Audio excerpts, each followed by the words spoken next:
వచ్చినప్పుడు మీరు చూస్తున్న సన్నివేశాన్ని నేను ఇక్కడ వేస్తున్నా.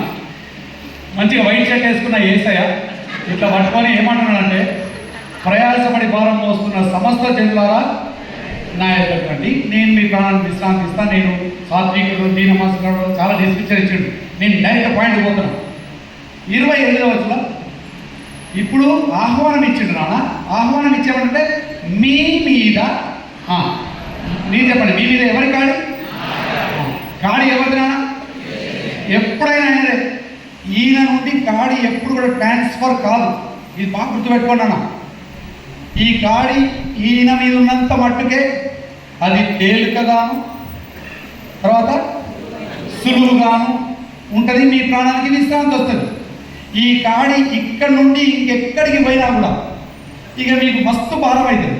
అయితే మధు అనే పాస్టర్ గారు ఇప్పుడే యవనస్తుడు బైబిల్ కాలేజ్ పోయిండు, సేవ కోసం వచ్చిండు. సేవ కోసం వస్తే, అయ్యా ఏసయ్య నీతో నేను పని చేస్తా అని అడిగిండు అంటున్నాను. ఇప్పుడు మధు నాన్న నువ్వు వచ్చి అడుగు కొంచెం కాడి పంచుకో.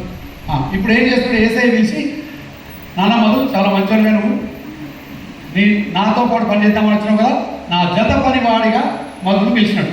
అయితే మధు వచ్చినప్పుడు చూసినా ఎంత లూజ్గా పట్టుకుంటావు. ఇప్పుడు స్టార్టింగ్ అట్లనే లూజ్గానే పట్టుకుంటారు. ఇక రాను రాను ఇటు వస్తాడు ఇక మధు కొంచెం ఇప్పుడు స్టార్టింగ్ వచ్చి ఇక 2 సైడ్ అది చూసినావా, ఆయన సీనియర్ పాస్టర్ అని నేను నేర్పాల్సిన ఏం లేదు. ఇక నిమ్మలంగా ఇటు వస్తాడు వచ్చి. అయితే ఇట్లా ఇప్పుడు జస్ట్ ఇట్లా కాడి పట్టుకున్నంతసేపు నాన్న దేవరాజు డిసైడ్ చేస్తాడు. ఎందుకు కాడి ఎవరిది? దేవరాజు కాదు, ఏసై అంటున్నామా. ఏసై అరే మొత్తం గ్రిప్పే పోయింది పోయి కొంచెం ఇట్లా అనుకుంటున్నాడు. కాడి ఈయనది కాబట్టి ఏ డైరెక్షన్లో పోవాలా, ఎంత స్పీడ్గా పోవాలా, ఒక 2 మాటలు నాన్న. నేను మీకు పోయినసారి చక్కగా చెప్పలే, అందుకే ఈసారి మీకు చూపించి చెప్పాలి. 2 things దట్ ఆర్ ఇంపార్టెంట్. ఎక్కడ దున్నాలా, ఎంత స్పీడ్గా దున్నాలని డిసైడ్ చేసేది ఈసారి నువ్వు కాదు.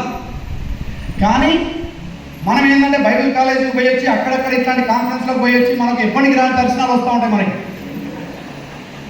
ఏసయ్యకు కూడా రాని దర్శనం వస్తుంది. ఆయనకి వచ్చి ఆయన ఫస్ట్ వచ్చినప్పుడు సప్పుడు చేయక నువ్వు నడుస్తూ ఉంటే జస్ట్ సహకరించినానా. ఇప్పుడు చూడండి మంచిగా సహకరిస్తుండా సార్, ఏం పెత్తనం చేస్తలేడు. ఎందుకంటే ఆయన గ్రిప్ చాలా తక్కువ ఉన్నది, జంత పని వాడిగా పని చేస్తున్నాడు. కానీ ఒక 2-3 ఏళ్ళు అయినాక ఆయనకు కూడా ఒక చిన్న చర్చ్ స్టార్ట్ అవుతుంది. లారీ ఆయనది కాదు కానీ ఫీల్ అవుతాడు ఆయన. ఆయనకు ఒక చర్చ్ స్టార్ట్ అయ్యి ఇప్పుడు కొంచెం ఇటుడు ఆయన ఇటు వస్తున్నా కూడా ఈయన గ్రిప్ తక్కువ అయిపోతూ ఉంటుంది.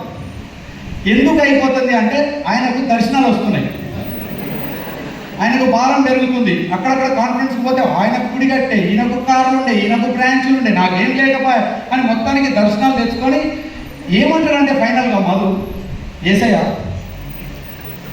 నీతో పని చేసి కొంచెం కష్టం ఉన్నది నాకు.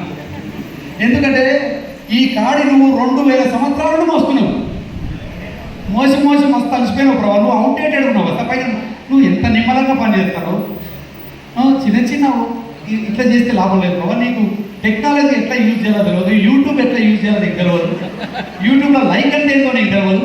కాబట్టి నువ్వేం చేయంటే మధు ప్రేమతో మంచిగా ఏసైకి ఇచ్చే సలహా ఏంటో తెలుసా, నువ్వు చాలా కాలం నుండి చేస్తున్నావు కదా ప్రభావ, ఒక చిన్న బ్రేక్ తీసుకో, జర్రసేపు పక్కకుండి చూడు, ఇక సేవ ఎట్లా చేయాలో నేను చూపిస్తా అంటాడు అని ఈయన తోడున్నాడు. ఇక తీసుకుంటాడు. ఇక ఇప్పుడు నీ ఇష్టం ఎటన పోయి స్టేజ్ మీద దూరం పో, కానీ స్టేజ్ మీద ఎటన పో. ఆయన ఎవరైనా ఆపగలడా? ఎవ్వరు ఆపలేదు. ఎందుకు? ఇప్పుడు కాడి ఆయనదైనది. ఇక ఆయన ఎప్పుడు ఆపడు. 2 ప్రాబ్లమ్స్ ఉంటాయి నాన్న. ఇష్టం వచ్చిన దిక్కుపోతాడు, ఇష్టం వచ్చిన స్పీడ్లో పోతాడు. ఈయన తోడుంటే ఏమైంది? ఇష్టం వచ్చిన దిక్కు పోనీయలే కదా ఆయన. నేను ఆడిపోతా అంటే వద్దురా అంటాడు, ఈడిపోతా అంటే వద్దురా అంటాడు. ఎందుకంటే అవసరమైనదే చేపిస్తాడు, నేను ఆత్మీయమైన పనులే ఇదే చేపిస్తాడు.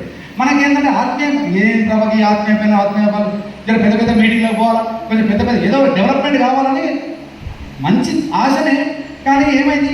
కాడే మీద వేసుకున్నాడు పోతా ఉంటాడు. కొంచెం వేసుకున్నానా అబ్రహాం యొక్క పట్టుకున్నావా? ఇగో ఇప్పుడు ఏమైందంటే నాన్న, అది ఇప్పుడు ఎవరి కాడు చెప్పండి నాన్న. యాక్చువల్గా ఎవరి కాడు ఉండేది, ఇప్పుడు ఎవరి కాడైంది? మదన్న కాడే.